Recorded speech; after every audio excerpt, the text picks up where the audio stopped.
Shalom, shalom et un excellent début de week-end à vous tous, bien-aimés dans le Seigneur, soldats de l'Église et vous tous qui nous rejoignez aujourd'hui pour la toute première fois. Que notre Dieu vous soit favorable et que Jésus-Christ vous bénisse abondamment. C'est le vendredi, c'est le jour où nous clôturons notre semaine à prière parce que notre semaine à prière s'ouvre le lundi et elle se termine le vendredi.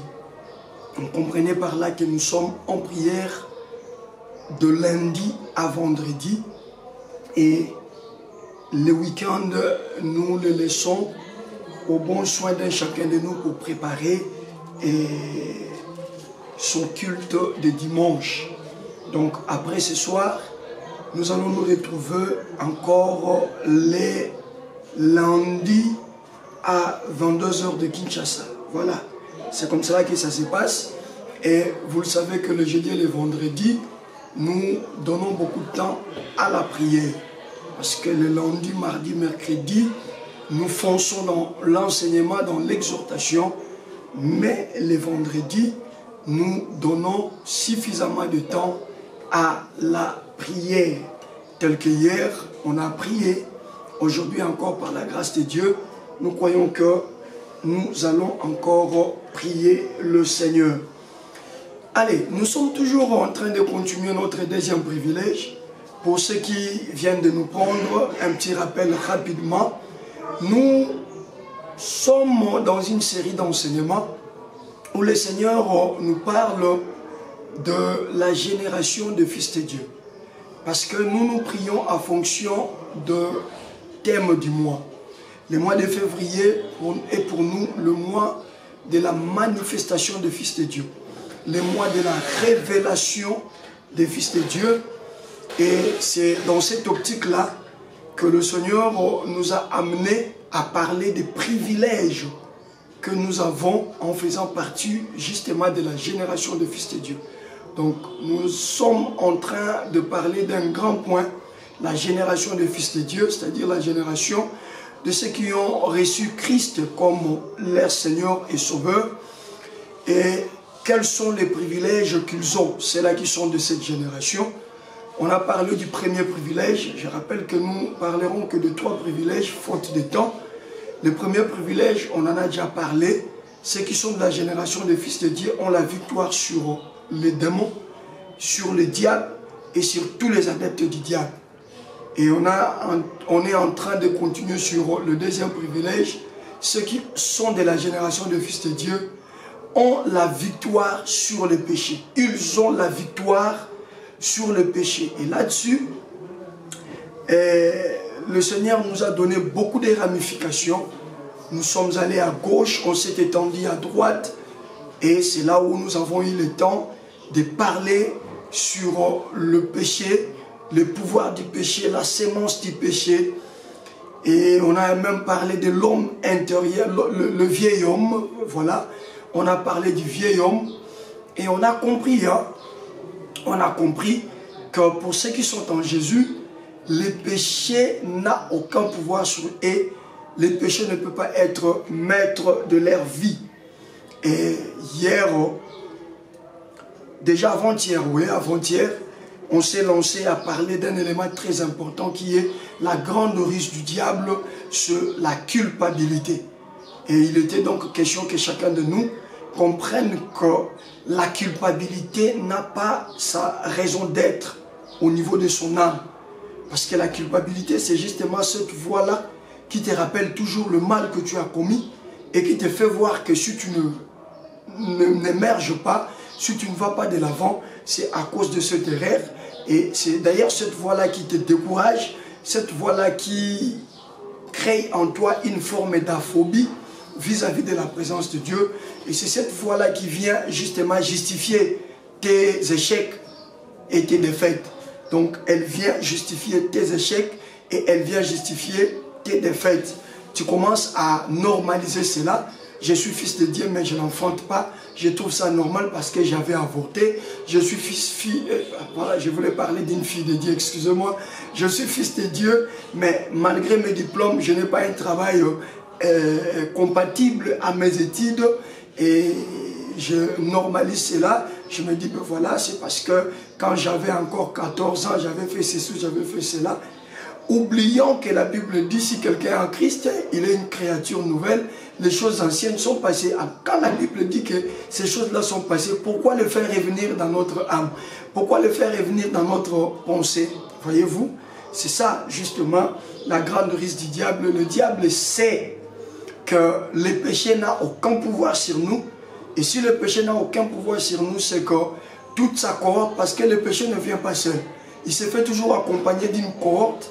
Les échecs, la malédiction, les mauvais sorts, les maladies, la honte, l'humiliation, la stérilité, c'est des choses qui constituent la cohorte que le péché amène.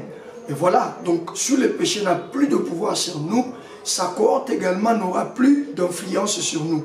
Le diable connaissant cela, il veut nous retenir, nous maintenir dans la culpabilité, sachant qu'avec la culpabilité, nous allons nous mettre à nous condamner en nous-mêmes et nous n'aurons pas la force nécessaire pour pouvoir proclamer, confesser les promesses de Dieu.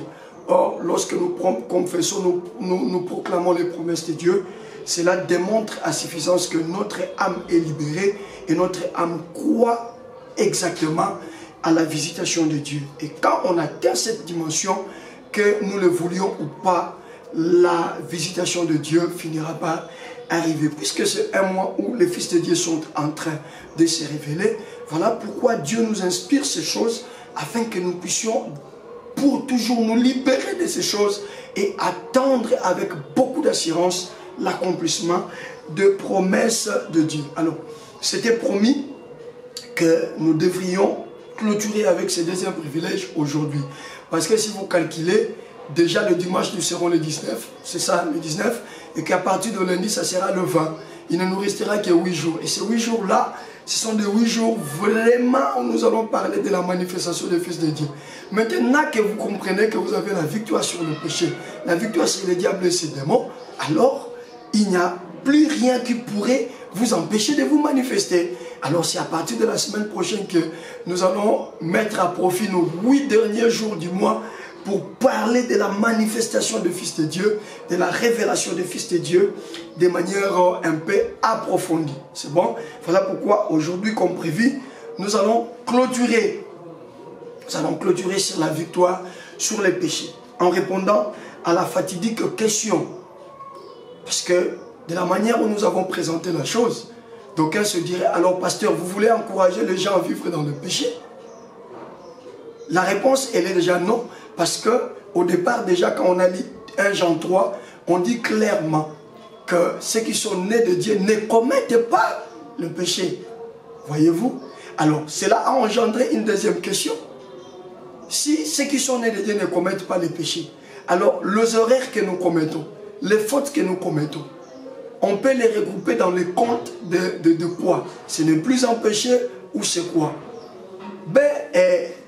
Vous allez comprendre qu'au début de toute chose, quand on a abordé ce point, j'ai insisté beaucoup plus sur la sémence du péché, la racine du péché, le moteur du péché. Voyez-vous, autrefois je vous avais dit, même que Christ avait dit, qu'une seule source ne peut pas produire deux sortes d'eau. Si la source est mauvaise, elle produira l'eau mauvaise. Et si la source est potable, elle produira de l'eau potable. Et quand je parlais de la source, je faisais allusion à la sémence, au moteur, à la racine du péché. C'est-à-dire, nous tels que nous sommes là, en nous, il n'y a pas de racines du péché. En nous, il n'y a pas de sémence du péché. Et je présentais le péché comme étant quelque chose que le Seigneur a déjà vaincu pour nous. C'est bon? C'est quelque chose que Jésus-Christ a déjà vaincu pour nous. Et c'est quelque chose qui ne peut plus avoir son impact sur notre vie. Vous comprenez? C'est quelque chose qui ne doit plus avoir son impact sur nous. Et vous allez vous rendre compte que le Seigneur lui-même, comprenant que nous sommes faibles, parce que nous sommes faits de l'argile, hein, nous sommes faits de l'argile, nous sommes tirés de la poussière, il a mis en place des garde-fous afin que désormais les péchés ne puissent plus jamais nous influencer. C'est ce que nous allons voir. Et par cette petite exhortation, nous allons tenter de répondre à ces questions que nous nous sommes posées durant toute la période où nous étions en train de parler du péché. Alors pour ce soir, nous sommes dans le livre de 1 Jean chapitre 1er, le verset 9. 1 Jean chapitre 1er, le verset 9. 1 Jean chapitre 1er, le verset 9. Et puis 1 Jean chapitre 2, le verset 1. Et puis 1 Jean chapitre 2, le verset 1er. Voilà. 1 Jean chapitre 1er, le verset 9. Nous prenons à partir du verset 8e, on prend le verset 8 jusqu'au verset 9. On peut même aller jusqu'au verset 10, parce que là déjà il y aura une brèche qui va s'ouvrir pour donner déjà la réponse à la première question. Je lis au nom de Jésus-Christ.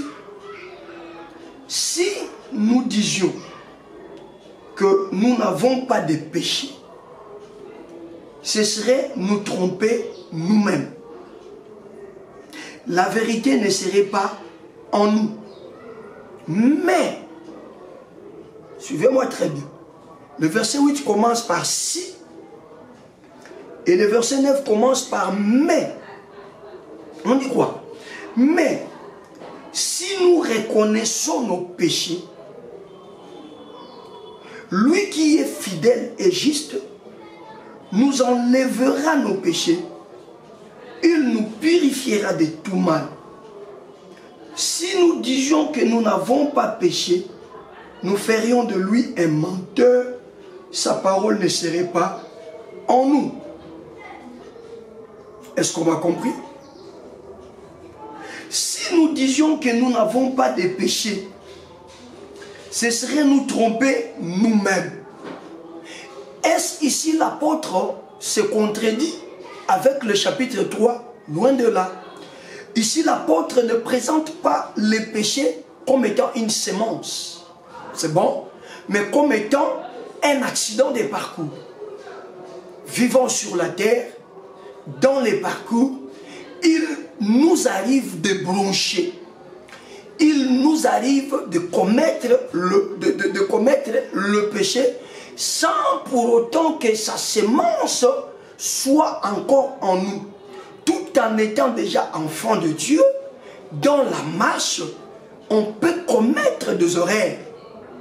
Dans la marche, on peut connaître de petites bévues, de petites erreurs. C'est ce que l'apôtre est en train de signaler. Mais à la seule différence, la même erreur commise par un païen, par exemple, chez lui, et il ne le considère pas comme une erreur, parce que la sémence de Dieu ne demeure pas en lui. Voyez-vous, chez un païen, le mal c'est le bien. Commettre le mal pour lui met dans un état de tranquillité, lui met dans un état à l'aise, il n'a pas à se poser des questions, il n'a pas à se tracasser.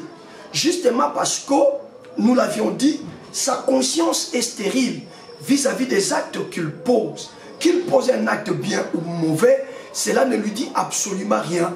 C'est comme cela qu'il peut insulter comme il veut, c'est comme cela qu'il peut faire du mal comme il veut, il peut même empoisonner son prochain et il ne se gêne pas, il n'y a aucune gêne dans les actes qu'il pose. Est-ce qu'on me comprend? En tout cas, il ne se gêne pas dans les actes qu'il pose. Mais ici, ceux qui sont devenus enfants de Dieu, la sémence là du péché a été détruite et c'est maintenant la sémence de Dieu qui demeure en lui. Et cette sémence de Dieu a réveillé sa conscience. C'est bon? Et puisque la conscience est réveillée, eh bien, il est maintenant appelé à marcher en face de deux réalités. Les bonnes œuvres, les bonnes choses et les mauvaises choses. Voyez-vous? Mais il arrive des fois, au lieu de poser un acte allant dans les bonnes œuvres, nous commettons des actes allant dans le sens de mauvaises œuvres. Ça arrive. Voilà, c'est dans ce sens-là, l'apôtre dit, si nous disons que nous n'avons pas de péché, voyez-vous, c'est-à-dire si nous disons que dans notre marche tout est parfait, si nous disons que dans notre marche depuis qu'on est devenu fils de Dieu, fille de Dieu, il ne nous arrive pas de commettre les moindres péchés, la moindre erreur, l'apôtre dit, en ce moment-là, ce serait nous tromper nous-mêmes. C'est bon? En ce moment-là, ce serait nous tromper nous-mêmes. Donc, vous avez déjà la réponse que tout en ayant la sémence de Dieu, vivant sur la terre, nous sommes sollicités par beaucoup de choses auxquelles nous nous retrouvons après l'avoir fait que c'était mauvais et qui peut être considéré comme étant un péché. Donc, en d'autres termes, marchant sur la terre, dans notre parcours, il peut nous arriver aussi de commettre le péché. C'est bon? Il peut nous arriver de commettre le péché, quand bien même que la sémence du péché n'est plus en nous. C'est bon? Voilà. Et n'oubliez pas que je vous avais dit qu'un arbre qui n'a pas de racines peut rester debout, mais il ne restera pas debout pour longtemps. Cet arbre-là, il suffit qu'un petit vent puisse souffler sur lui, il tombera. C'est-à-dire les péchés que nous commettons ici, puisque c'est des péchés qui n'ont pas leurs racines en nous, c'est des péchés qui seront balayés d'un revers de la main. Voyez-vous, j'étais en train d'expliquer les si. Maintenant nous allons dans le verset 9e, on dit « mais ». Voilà. Ça, les mais ici ne concernent pas tout le monde. Les mais ici concernent les enfants de Dieu. C'est-à-dire si tu es fils de Dieu, si tu es fille de Dieu, et qu'il t'est arrivé de marcher dans l'erreur, il t'est arrivé de commettre le péché, écoute, ne pleure pas, ne te lamente pas, et ne sois pas dans la culpabilité, parce qu'on dit « mais ». Si nous reconnaissons nos péchés, ah voilà, ça vous ne le trouverez pas chez le païen. Ça vous ne le trouverez pas dans les chefs de ceux-là qui ont encore la sémence du péché en eux. Vous ne le trouverez pas.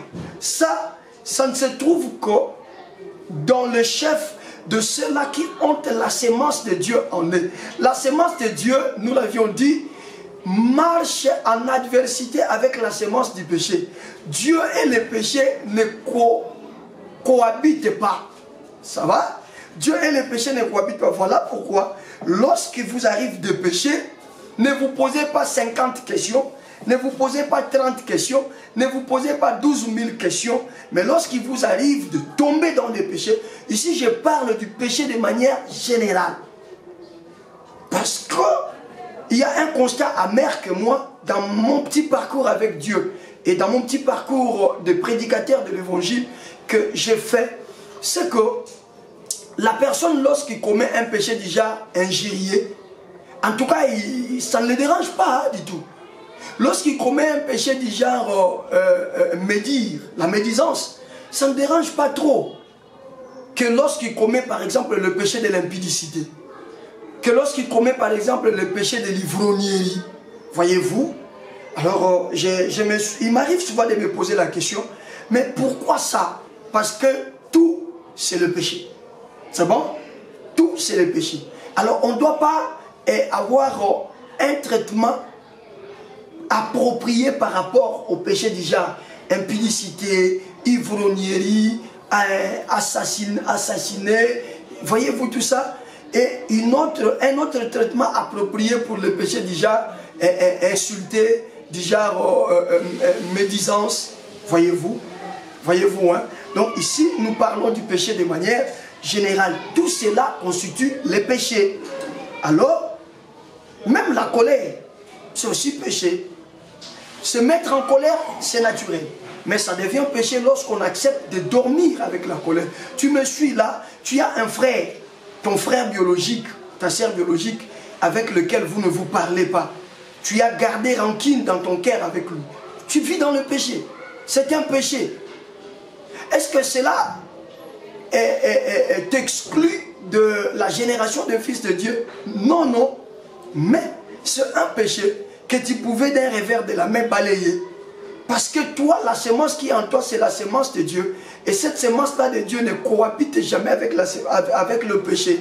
Ce qui fait que lorsque dans le parcours, nous commettons un accident, c'est-à-dire un péché, la première des choses, c'est maintenant le 9e verset, mais si nous reconnaissons nos péchés, introduite par une conjonction de coordination, mais automatiquement la première phrase, malgré sa gravité, perd sa valeur. C'est bon. Et donc nous dirons, si nous disons que nous n'avons pas de péché, ce serait nous tromper nous-mêmes. La vérité ne serait pas en nous. Mais, si nous confessons nos péchés, lui qui est fidèle et juste, nous les pardonnera et nous purifiera de tout mal. Donc la partie à considérer, c'est le verset 9. C'est-à-dire, dans la vie d'un chrétien, le péché du parcours peut arriver. Le péché du parcours peut le surprendre, mais attention, celui-là n'a pas assez de problème. Bien qu'il vient de commettre le péché, mais attention, il a une garantie, il a une assurance selon laquelle, quelle que soit la forme et la gravité de ses péchés, il suffit seulement qu'il confesse ses péchés. C'est bon? Il suffit seulement qu'il confesse ses péchés et du coup, la semence de Dieu qui est en lui, le Dieu qui est en lui, le pardonnera et le purifiera de tout mal. Donc ce qui revient à dire que dans le contexte ici, le péché n'a plus sa force chez les chrétiens. Donc tu te sers à l'issoum, l'issoum est comme lui au saliango. Ceux qui ont longi n'a déjà culpabilité. On comprend que l'issoum moi nos sali. On longo lango kakana minito yo conscience d'ailleurs les biso que au tu ko sala mabe. On ko longo lango na même moment wana ko koloba nzambe na tu ko sala likambo boye na reconnaître qu'on a sali za mabe. Limbi Shanghai, la Bible dit, la garantie c'est que ce que sali bongo, il est fidèle et juste pour te pardonner ce péché-là et te purifier de tout mal. Purifier de tout mal, c'est-à-dire te purifier afin que les conséquences de ce péché ne t'arrivent pas. Comprenez?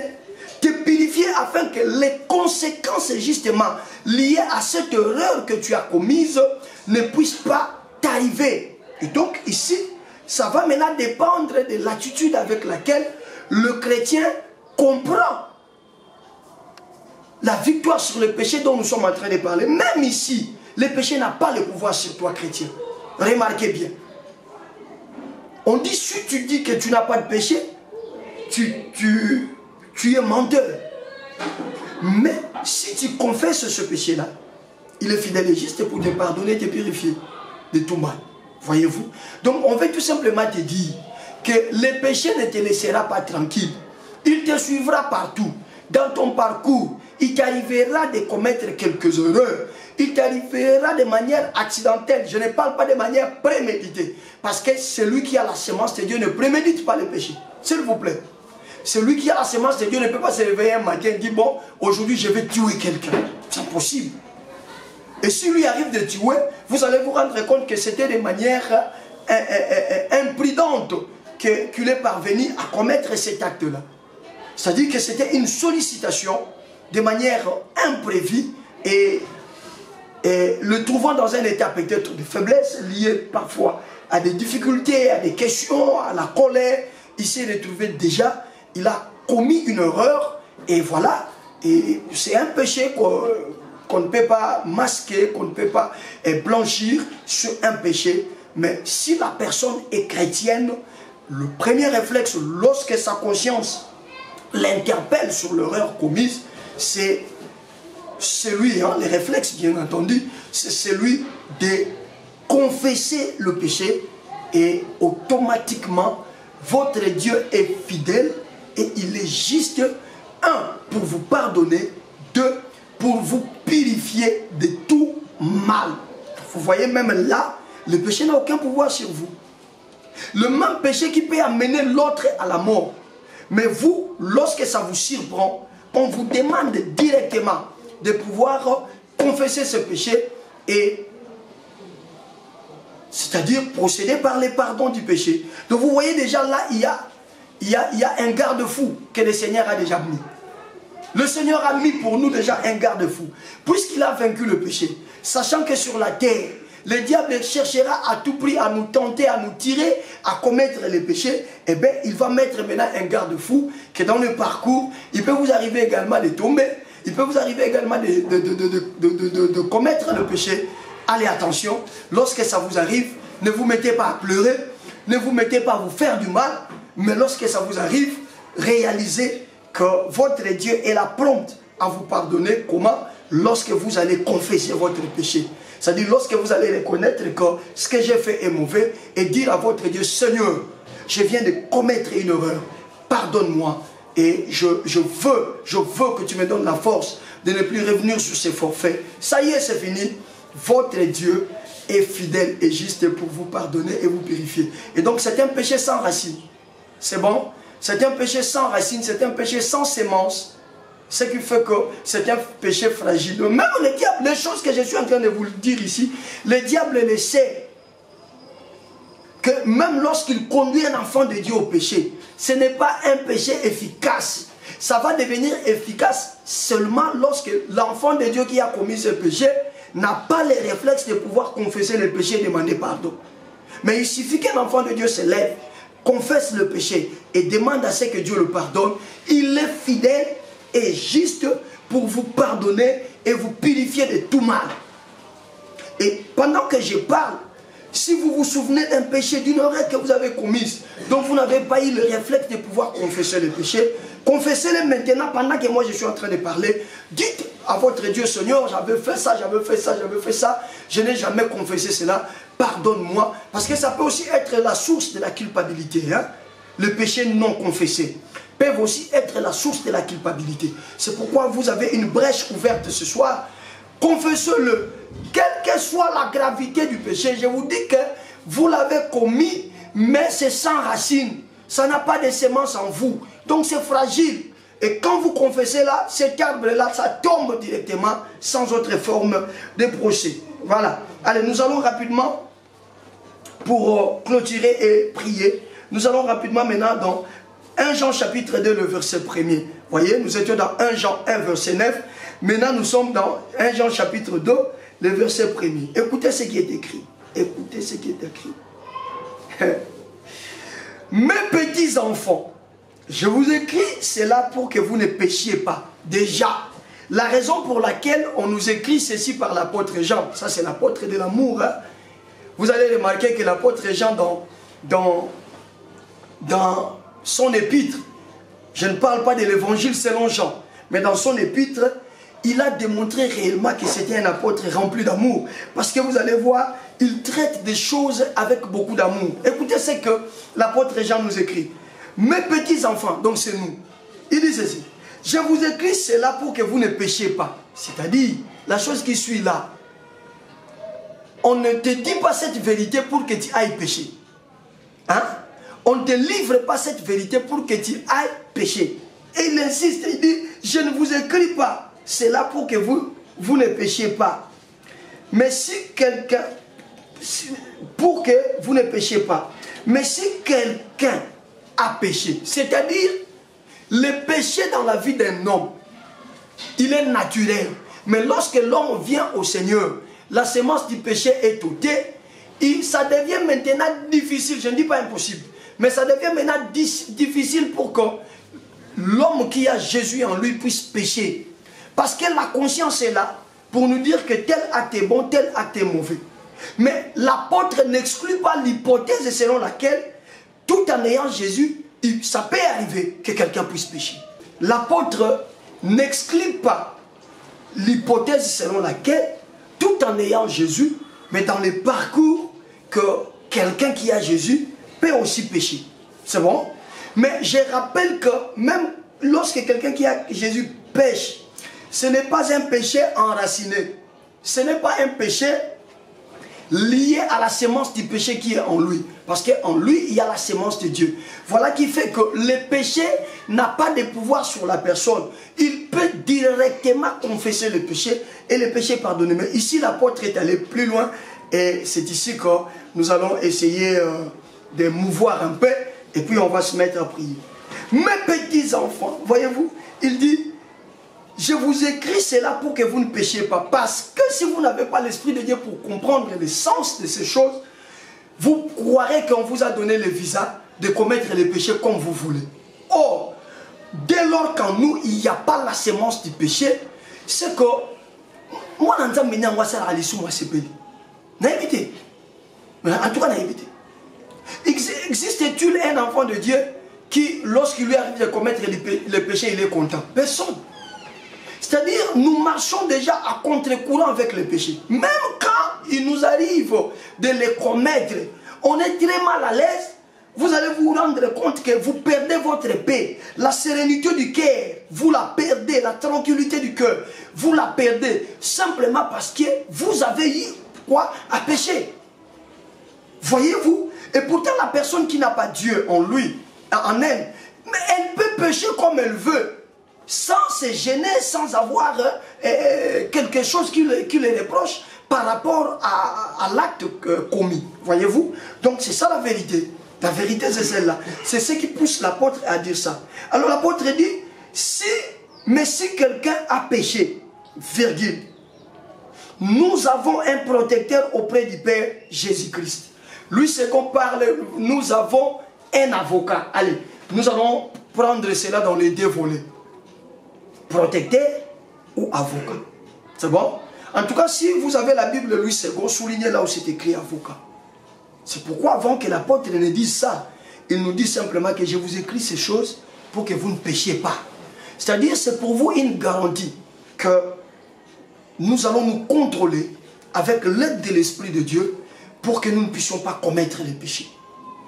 Mais l'apôtre les connaît, malgré que nous nous contrôlons, il peut nous arriver, par inadvertance, il peut nous arriver de nous retrouver déjà, soit en train de commettre les péchés, ou de nous retrouver que nous sortions d'un péché.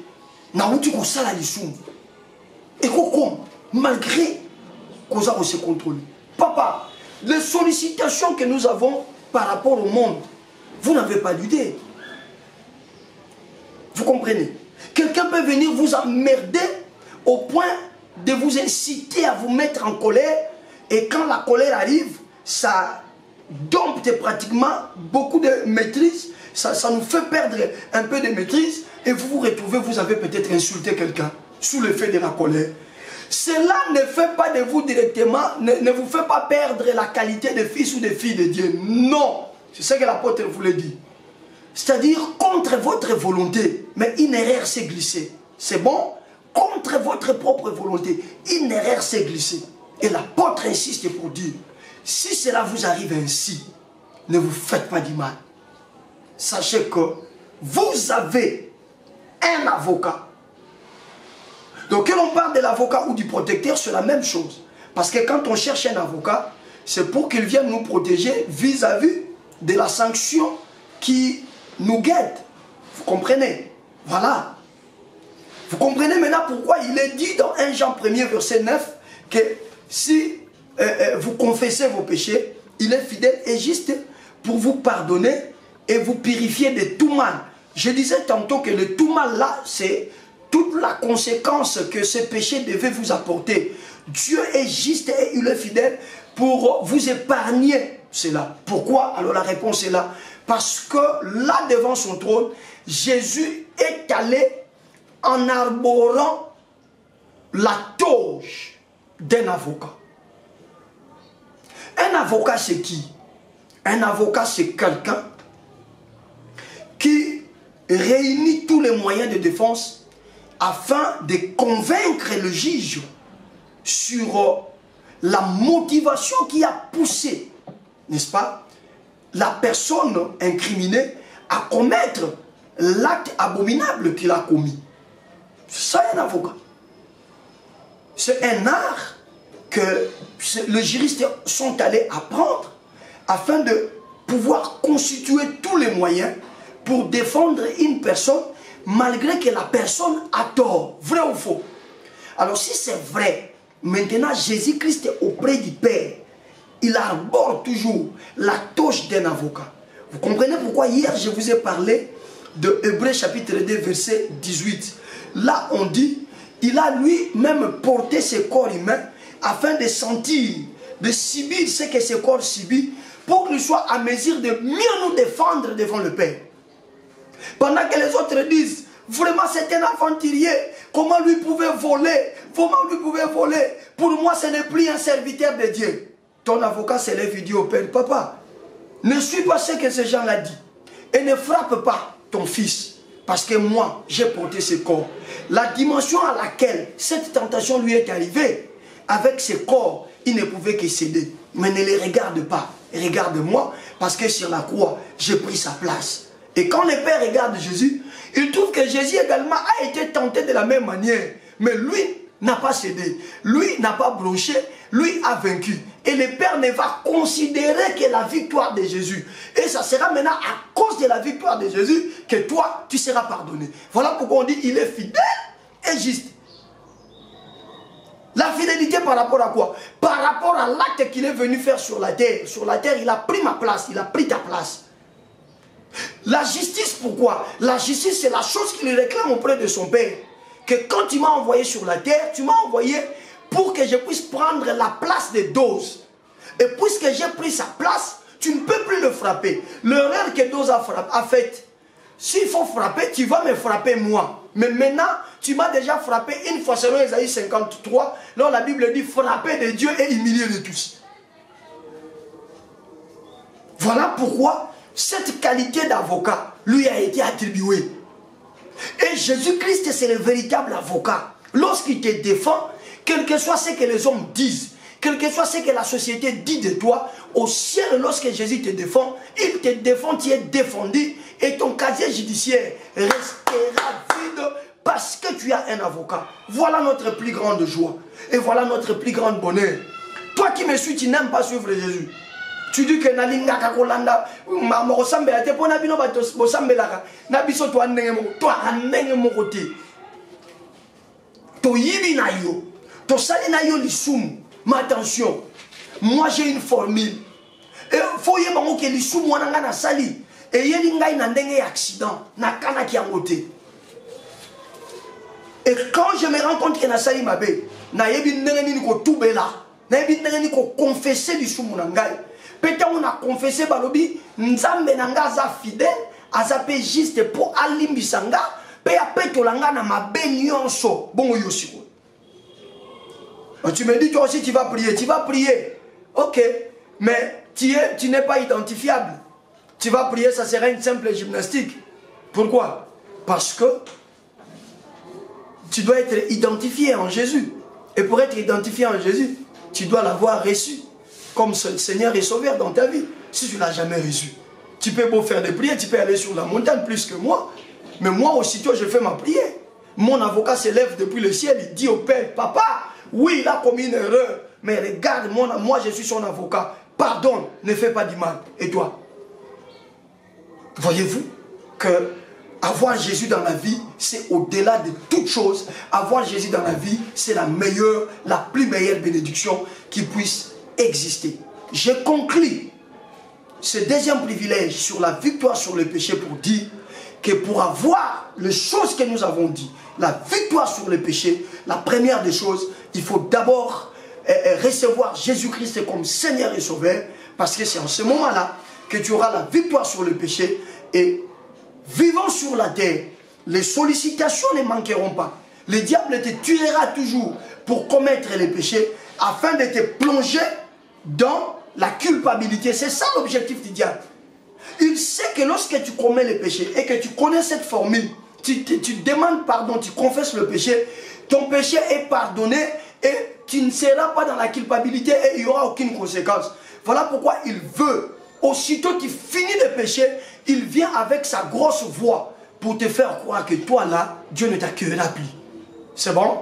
Toi là, Dieu ne t'acceptera plus. La chose que tu viens de faire là, toi servante de Dieu, toi jeune fille qui suis Dieu, tu es tombé dans l'impudicité. Pour toi c'est fini. Dieu ne va plus t'écouter. C'est fini. Et lorsque cette voix est entendue au niveau de ton âme, c'est fini, ça va t'enfoncer. C'est bon? Cette voix va t'enfoncer, ça va t'enfoncer. Et au point où tu vas commencer à penser que toi là, Dieu ne t'approuve plus. toi là, Dieu ne t'agrée plus. Conséquence, tu seras découragé de prier, tu seras découragé de méditer la parole, tu seras découragé de fréquenter une église. Or, c'est justement la risque du diable, parce qu'il veut te maintenir dans le mal, voyez-vous, parce qu'il veut te maintenir dans le mal. Il y a un verset qui me monte à l'esprit, mais pour raison de temps, je ne sais pas si on peut s'efforcer à lire ça, toujours dans Hébreux chapitre 4, efforçons-nous quand même à lire ça, Hébreux 4, hein, vous allez voir exactement ce que je suis en train de dire. Hein? Hébreux chapitre 4. Il y a une très grande risque du diable dans la culpabilité. Si vous voyez comment l'apôtre Jean présente le péché et le pardon, vous allez voir que c'est quelque chose qui y arrive. Au lieu que ça t'enfonce dans la culpabilité, automatiquement il y a une formule, tu demandes pardon à Dieu en confessant ton péché, et Dieu est fidèle et juste pour te pardonner et t'épargner le mal ou les conséquences justement liées à cela. Vous comprenez? Hein? Voilà. Donc c'est très important.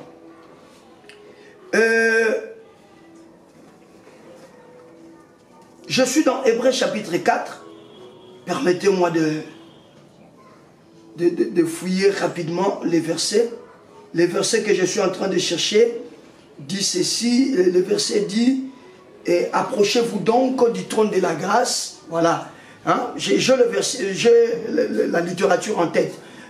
Approchez-vous donc du trône de la grâce afin, 1, d'obtenir miséricorde et d'être secouru dans vos besoins. La personne qui a besoin de la miséricorde, n'est-ce pas, c'est la personne qui a commis le péché. Vous comprenez? Vous comprenez? Alors, voyez-vous, ici, l'apôtre aux Hébreux insiste en disant que lorsqu'il vous arrive de commettre le mal, ne fouillez pas le trône de Dieu. Parce que le trône de Dieu, c'est le trône de la miséricorde. Et c'est le trône du secours. Alors, vous allez chercher les secours en restant à la maison. Comment trouverez-vous ces secours? Vous allez chercher les secours, je ne sais pas, en fouillant la face de Dieu. Comment trouverez-vous ces secours? Non, ce n'est plus comme à l'époque de Caïn, où Caïn tue son frère, Dieu les rencontre et commence à les juger. Non, non, non, non, non, non.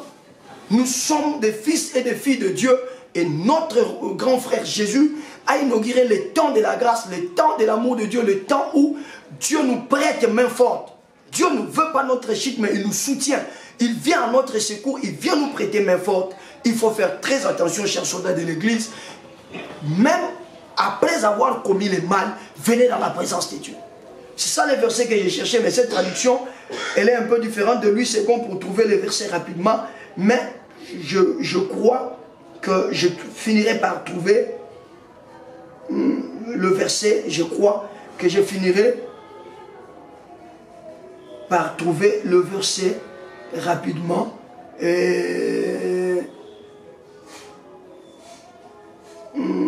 Voilà. Donc c'est très important. Voilà, c'est le verset 16. Ok, c'est le verset 16. Hébreux 4, verset 16. Nous pouvons donc nous présenter avec assurance. Écoutez, cette version. Nous pouvons donc nous présenter avec assurance là où siège la grâce. Miséricorde nous sera faite et grâce nous sera donnée et le secours viendra au moment voulu. Voyez, où est maintenant la place de la culpabilité? Où est maintenant la force du péché? Voilà comment je clôture ces deux privilèges. Où est maintenant la force du péché? Où est maintenant la force de la culpabilité? Bien-aimés, libérons-nous pour de bon de cette grande risque du diable qu'on appelle culpabilité. Et nous ne préméditons pas le péché, parce que nous n'avons pas en nous la sémence du péché. Nous marchons avec la sémence de Dieu, qui nous conduit toujours à faire le bien. Mais lorsque, de manière accidentelle, j'insiste, il nous arrive de commettre le péché, ne nous faisons pas du mal. Appliquons la formule, confessons le péché, et notre Dieu fidèle et juste pour nous pardonner et nous purifier. Ne marchons pas dans la culpabilité, parce qu'elle va nous faire éloigner de la présence de Dieu et elle va nous empêcher de vivre la grâce de Dieu. Bien au contraire, l'apôtre aux Hébreux dit, approchons-nous donc avec assurance du trône La version que je parle dit siège de la grâce. C'est un siège de la grâce. Oyiba qui y a en église. Oyiba qui compte en présence en Zambie. Senga bolimbi si compte en présence en Zambie. Okozwa mawana Nzambe Nzamba ko limbisa yo, penzambe ako salisa yo, ako peso makoki polo bi oyiba lisusuté. Est-ce que qui m'a lobi na yo? Ce sont des vérités de la Bible. Et lorsqu'on ne l'explique pas comme ça, c'est que nous voulons laisser les enfants de Dieu s'enfoncer dans la culpabilité. Et à ce moment-là, ça ne sera pas bien prêché. Ça sera mal prêché, mal enseigné, les enfants de Dieu. Et pour ceux qui disent que ce serait un moyen pour encourager les enfants de Dieu à vivre dans le péché, déjà un enfant de Dieu ne peut pas vivre dans le péché parce que la sémence du péché n'est plus en lui. Et l'apôtre le dit clairement. Il dit, je vous écris ces choses pour que vous ne péchiez pas. C'est-à-dire, on ne nous dit pas cette vérité pour vivre dans le péché, mais on nous dit cette vérité parce que ça doit constituer des garanties en nous, selon lequel, tel que nous sommes là, le péché ne peut pas nous balloter, le péché ne peut pas nous courber la tête, et nous n'avons même pas l'intention de le faire parce que nous avons la sémence de Dieu. Mais si de manière accidentelle, il nous arrive de trébucher, nous nous relevons directement en confessant le péché, sachant que ce péché-là n'aura aucun pouvoir sur nous. Voilà comment nous clôturons notre deuxième privilège sur la victoire, sur le péché. Est-ce qu'il y a quelqu'un qui a compris, quelqu'un qui a partagé avec moi pratiquement une semaine et quelques jours où nous sommes mis à parler de la victoire sur le péché? Quelqu'un qui a compris ces choses peut se mettre à acclamer Jésus, acclame le Seigneur Jésus, acclame le roi des rois, acclame le roi des rois, le puissant de Jacob, le maître de la moisson. Acclame pour lui, acclame pour lui, acclame pour lui, acclame pour lui, au nom de Jésus. Élève ta main droite, commence à bénir Jésus, parce que c'est grâce à lui que le péché n'a plus de pouvoir sur toi. Je dis bien, c'est grâce à Jésus que le péché n'a plus de pouvoir sur toi. Élève la voix, maman, élève la voix, papa. Commence à élever le nom de Jésus et à dire merci à Jésus, parce qu'il a accepté de prendre mon péché. Et à ce jour, le péché n'a aucun pouvoir sur toi. Élève la voix, priez, dis merci à Jésus, priez. Dis merci à Jésus mon frère, dis merci à Jésus ma soeur, dis merci à Jésus bien-aimé. Élève la voix, prie, élève la voix, prie, élève la voix, prie, élève la voix, prie. Dis merci à Jésus, merci Seigneur, merci à toi éternel Dieu armé, merci à toi Jésus, tu y as pris ma place, oui, tu y as pris ma place, tu as réellement pris ma place. En prenant ma place, c'est également mon péché que tu as pris. Tu t'es chargé de mon péché. Oui, tu t'es chargé de mon péché. Ce péché qui criait plus fort contre ma destinée. Ce péché qui devait m'enfoncer dans la gouffre. Ce péché qui devait m'empêcher de voir la gloire de Dieu. Et j'irai plus loin pour dire que ce péché qui ne me donnait pas droit de parler de Dieu, ce péché qui ne pouvait pas me donner droit de lever ma voix et de prier au nom de Dieu. Jésus, tu t'es chargé de ce péché.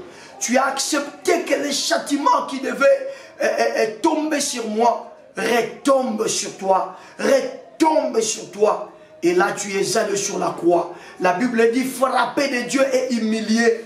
Frapper de Dieu et humilier. La Bible dit les châtiments qui nous donnent la paix est tombé sur toi. Pourquoi ne pas t'adorer? Pourquoi ne pas t'élever? Pourquoi ne pas te magnifier? Pourquoi ne pas te vénérer? Pourquoi ne pas te célébrer? Le roi de rois, le Seigneur de seigneurs.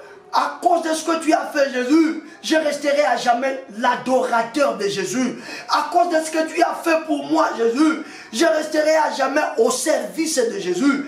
À cause de ce que tu as fait pour moi, à jamais, Seigneur, je parlerai de toi à ceux qui me connaissent et à ceux-là qui ne me connaissent pas. J'annoncerai le nom de Jésus à toutes les races, le blanc, le jaune, le rouge, le noir. Je parlerai de Jésus. Je leur dirai que Jésus est le Seigneur des Seigneurs, que Jésus est le chemin qui conduit vers le Père, que Jésus, c'est lui le chemin, la vie et la vérité. Je leur dirai cela, je leur dirai cela, je leur dirai cela. Car ta bonté vaut mieux que la vie. Oh, car ta bonté vaut mieux que la vie. mes lèvres célèbrent tes louanges, car ta bonté vaut mieux que la vie. Moi j'annoncerai ton nom à mes frères, oui j'annoncerai ton nom à mes sœurs, je leur dirai, Jésus tu les aimes, car ta bonté vaut mieux que la vie. J'annoncerai Jésus dans les circonstances bonnes ou mauvaises.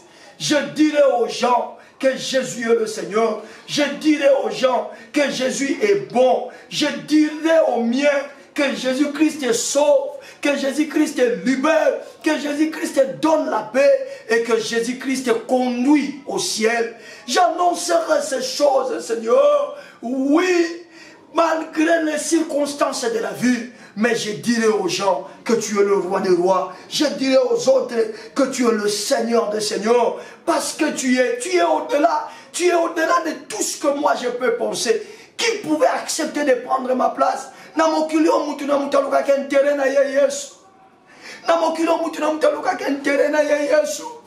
Mais maladi boso namona mutu atiki nkembo na ye atiki bokonzi na ye akiti pona intérêt na ye tema akiti pona bolamu wa mutu akiti pona bolamu wa mutu akiti pona bolamu wa mutu tika na tombolo na kumiso masia Yesu tika na kembelo na netolo mosungia kokam tika na matiso na buliso ngangane longa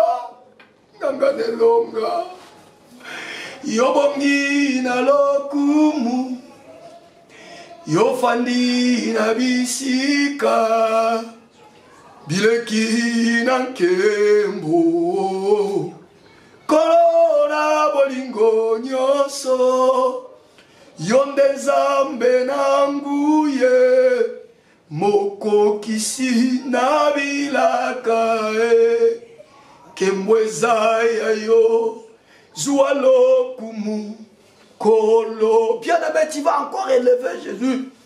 Tu l'élèves parce qu'il a accepté d'être ton avocat.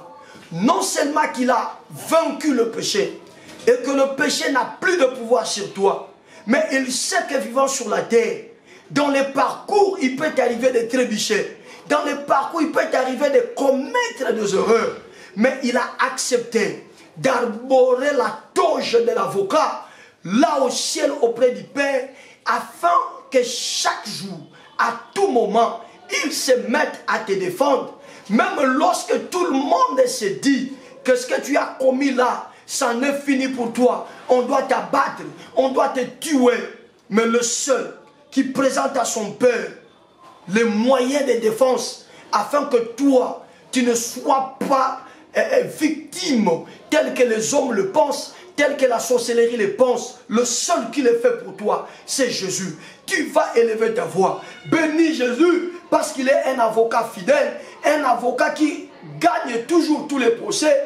Et à chaque fois que le péché vient te visiter, il se lève afin de te justifier. Élève la voix, bénis le Seigneur, lui qui te justifie à chaque fois qui t'arrive de trébucher.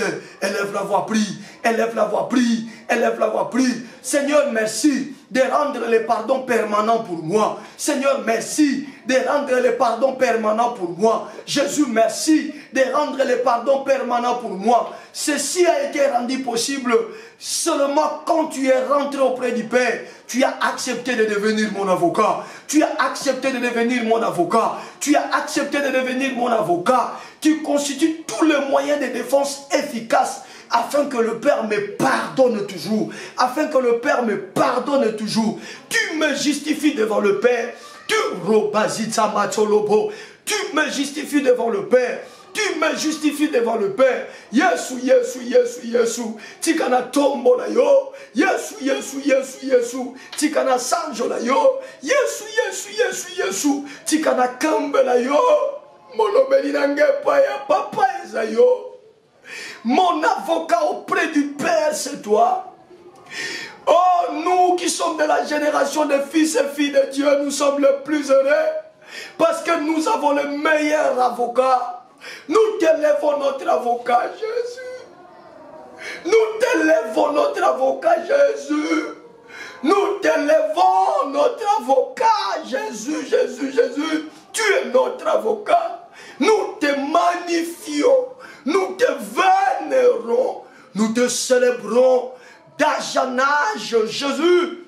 Nous pouvons manquer de l'argent, mais les paroles pour magnifier ton nom ne manqueront jamais de nos bouches. Aussi longtemps nous avons la capacité de parler, nous te célébrerons. Nous serons contents, même quand nous manquerons à manger, même quand nous manquerons le lieu où reposer la tête. Mais nous aurons la joie de te lever.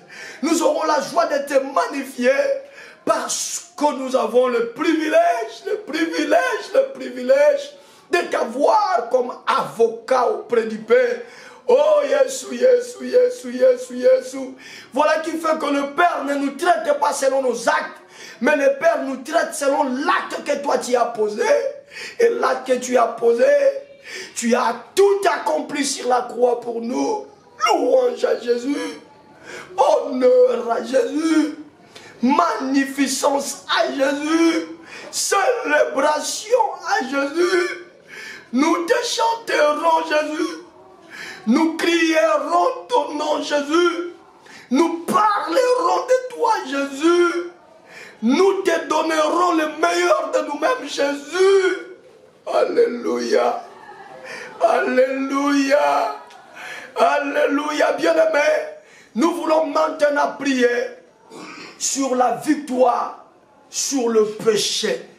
Tu vas maintenant élever ta voix. Tu commences à proclamer.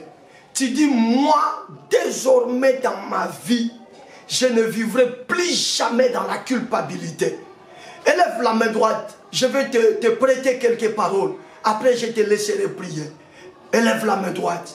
Est-ce qu'avec tout le respect, tu peux déclarer après moi, Jésus-Christ de Nazareth, je te loue pour tout ce que tu as accompli à ma place. Merci. Parce qu'après avoir accompli ces choses sur la croix, tu es rentré au ciel.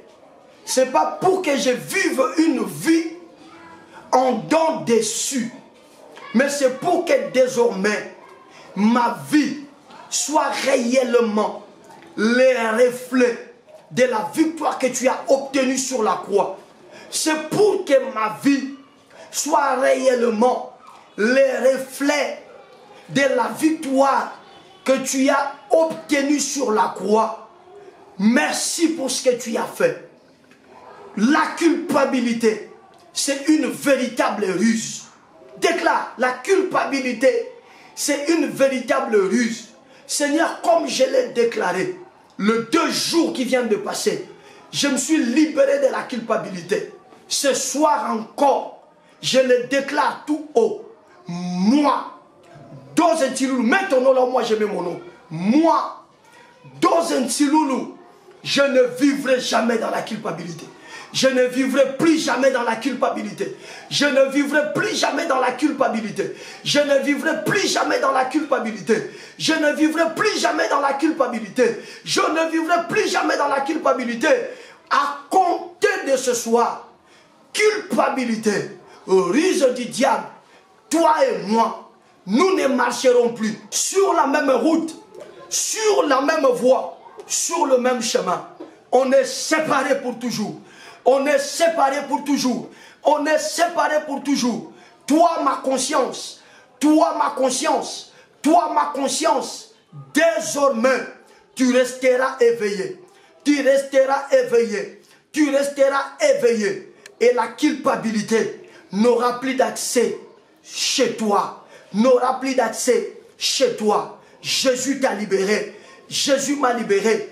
Toi, ma conscience, tu dois également marcher dans cette optique-là, celle de la liberté, celle de la liberté et celle de la liberté au nom de Jésus. Ainsi, je déclare ce soir toutes les conséquences que j'ai pensé m'arriver à cause de cette culpabilité, ce soir ça tombe. Je ne serai pas malade, je ne serai pas malheureux, je ne veux pas échouer, je ne veux pas tâtonner, parce que Jésus a vaincu, et il a vaincu une bonne fois pour toutes.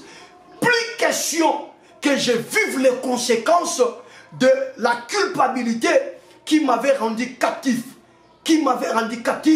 au nom de Jésus, au nom de Jésus, au nom puissant de Jésus. Tu tapes le main, tu commences maintenant toi-même à déclarer cela.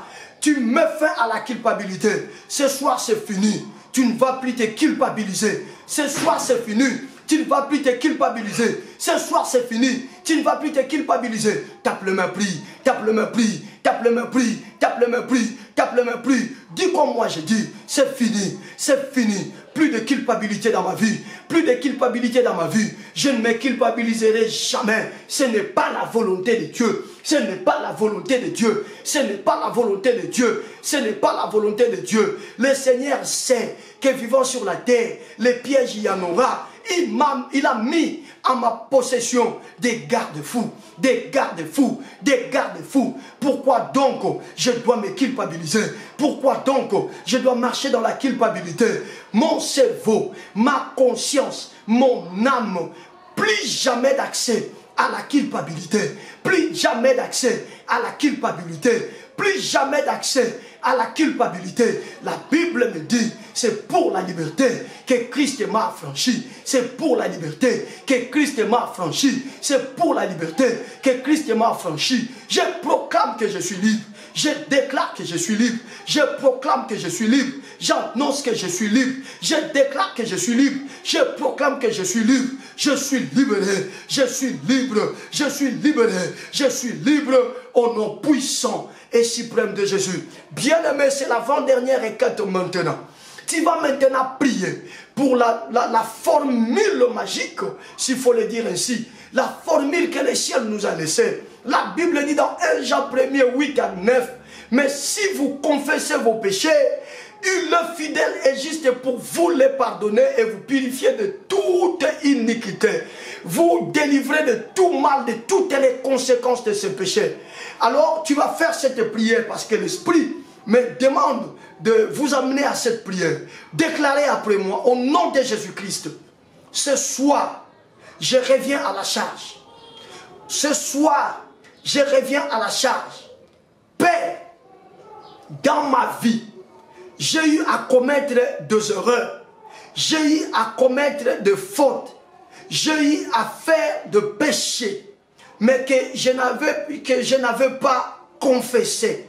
Ce soir, au nom de cette parole que tu nous as envoyée, je profite pour m'amender que tout le péché que j'ai eu à commettre, depuis que j'étais reçu Jésus, toutes les erreurs accidentelles que j'ai commises, ce soir, je lève ma main, je lève ma main, je lève ma main, je le confesse, je déclare, Seigneur, là où j'ai volé, là où j'ai escroqué, là où j'ai fait tort à quelqu'un, là où je me suis comporté dans l'immoralité, là où j'ai posé des actes qui n'ont pas honoré, Seigneur, ton nom, là où j'ai commis des choses horribles, ce soir, je reconnais mon tort et je demande, pardonne-moi, pardonne-moi, pardonne-moi, pardonne-moi, pardonne-moi, pardonne-moi, au nom de Jésus, au nom de Jésus